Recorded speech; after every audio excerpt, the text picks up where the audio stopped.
చిన్న తమ్ముడు ఆటో తీసుకొని 2 ఇయర్స్ కంప్లీట్ అవుతుంది. అందుకనేసి మైసమ్మ గుడికి వెళ్ళి కోడిని కట్ చేద్దాం అనుకున్నాము. డాడీ వెళ్ళి కోడిని తీసుకొని వచ్చిండు. తమ్ముడు ఆటోలోనే వెళ్తున్నాము. మధ్యలో పూల షాప్ దగ్గర ఆగి పూల దండ కూడా తీసుకున్నాము. తీసుకొని అందరం కలిసి టెంపుల్ దగ్గరికి అయితే వెళ్ళినాము. ఇది ఉప్పల్లో ఉంటుంది కట్టమైసమ్మ గుడి.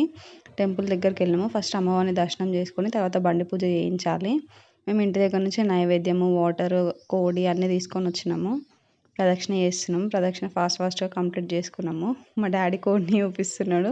చూడండి అది ఎట్లా పోజ్ ఇస్తుందో.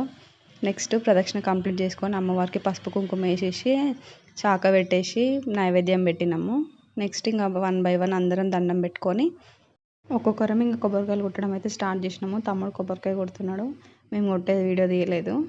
నెక్స్ట్ టెంపుల్ లోపలికి వెళ్ళి అమ్మవారిని దర్శనం చేసుకొని పూజ టికెట్ తీసుకొని బండి దగ్గరికి వెళ్ళి పూజ చేయించుకున్నాము. సక్సెస్ఫుల్గా పూజ కంప్లీట్ అయ్యింది. ఇంటికి వెళ్ళి మమ్మీ అమ్మవారి కోసం చేసిన నైవేద్యం మేము కూడా తిన్నాం. Thank you for watching.